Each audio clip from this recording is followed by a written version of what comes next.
Network printer installation. So, welcome ulit mga boss. Nandito na naman tayo sa ating channel. Mag-DIY tayo ngayon paano i-connect yung printer. Pero, hindi yung printer na plug and play lang. Ito, i-connect natin sa network. So, kahit sinong PC, magagamit niya. Kasi pag naka-share lang, pag naka-off yung PC na kung saan naka-install yung printer, hindi mo magagamit. Ito nasa network, so lahat kayo makagamit. So siguraduhin natin na naka-connect yung data cable natin sa router. So yan, so dito sa gilid mo makikita yan, yung network cable dapat nakakabit. Tapos yung power nya, yan, nasa likod. So dapat nakakabit lahat yung kable. So ang model na printer na to, Canon Image Runner 2520. So ngayon, una nating gawin is set up muna natin yung printer natin. So kailangan punta tayo sa settings ng printer. Yan, ito yon. So tapos pag ang screen nito guys, touch screen to siya. So hanapin lang natin yung sa network. Kailangan natin i-configure yung IP address saka yung gateway nya. So yan, punta tayo sa network settings, TCP IP settings, tapos IPv4 settings. So yun yung gagamitin natin. So punta tayo sa IP settings, IP address. So yan, so ito naka-configure na to guys, nasa 192.168.1.18. Tapos yung subnet mask, tapos yung sa gateway address nya naka-set up na rin. So pagtapos na, done. Tapos done natin lahat. Done.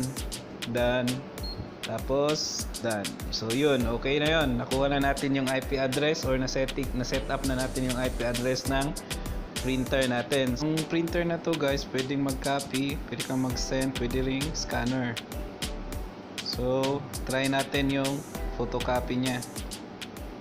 So ito lang green na button yung pindutin, tapos lagay natin to. Try natin yung photocopy para makita nyo na gumagana ang printer na to. So yan, push button na lang yung green, tapos lalabas yung kopya. So gamit kasi namin to sa opisina guys, kaya all in one na.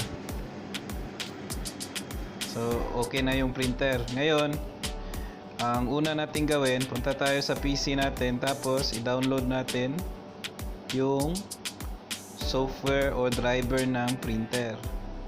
So bago natin i-download, check muna natin kung anong OS ang gamit ng PC natin, kung 64-bit or 32-bit. So punta tayo sa my PC, punta ka sa properties, tapos ito makita mo dito, yan, nakasulat dyan, ito 32-bit ang operating system nya. So ang i-download nating software 32-bit para sa ating printer. So punta tayo sa website, Google Chrome, tapos search lang natin. Pupunta tayo sa site. Itong site na to, meron dong mga printer So type lang natin yung model number. So meron siyang driver sa mga printer. So yan. So search natin. Tapos sa bandang baba, makikita natin dyan, meron ding may nakasulat na 32-bit. So dahil 32 yung OS natin, so yung piliin natin yan. Ito sa pangalawa. Tapos may makita kang ano dyan, yan, here, driver here. So click mo lang yan, lalabas to, i-keep mo siya kasi alam mo naman yung kung anong driver yun. So okay lang. So pagkatapos makikita mo ganyan na, open natin, tapos i-unzip natin. Yan. So i-extract lang natin yung folder niya para magamit natin. So yan, okay na-extract natin. So try natin buksan yung na-extract na file. So makikita natin yun sa download, kasi dinownload natin yun So ito na siya.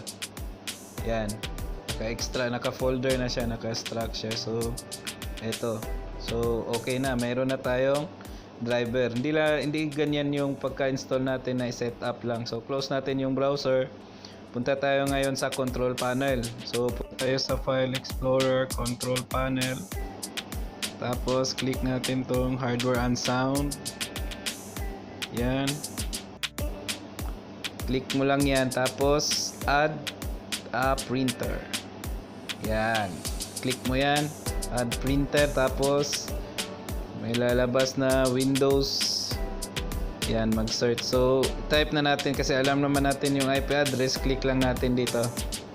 Yan. So, isi-set up natin. So, add a printer using TCP IP address. Yan, next. Tapos, ilagay natin ngayon yung IP address. Yung 192.168.1.18. So, yun yung sa taas. Yung sa baba, siya na yung magdadagay na ang port name. So na-install ko na to dati kaya may 7 yan sa dulo yung port name niya. So yan.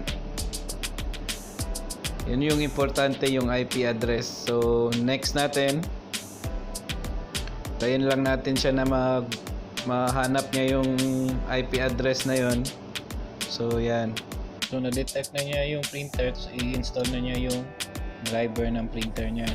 So pag okay na yan, next natin. Tapos lagay natin yung Canon printer name. Tapos okay mo lang. Tapos share. Pwede na natin hindi share kasi lahat naman ng PC makakonect doon eh. So pag ano tayo ng print this page. So hindi ko lang siya nilagay na set default guys ha. Pero pwede nyo i-ano kung gusto nyo yung default printer nyo yun. Kasi may ginagamit din akong ibang printer. So yan. So nag-send na yun sa printer natin. So check natin kung nag-print. Tahan natin yung printer natin. Kung may lalabas ba na test page. Test page. Char. So ayan. Medyo mabilis lang tong tutorial natin guys ha. DIY. So yan. So ito yung lalabas na print pag ano. This page, yan o. Windows printer test page. So okay na. So close natin. Next, finish. Tapos close natin lahat. Dito makikita mo pala din guys na naka-add na yung printer. Yan. Yan o. Kita nyo? So okay na. So try natin kung gumagana ba talaga. So try natin sa Excel file. Try natin mag-print ng daily report natin. So, yan. Try natin print to. I-set up muna natin page layout para yung ito lang may sulat yung i-print natin. So, print natin. Hanapin lang natin yung Canon. Yun. Then, okay natin. So, check na ulit natin yung printer natin kung nag-send doon. Tingnan natin yung print na file.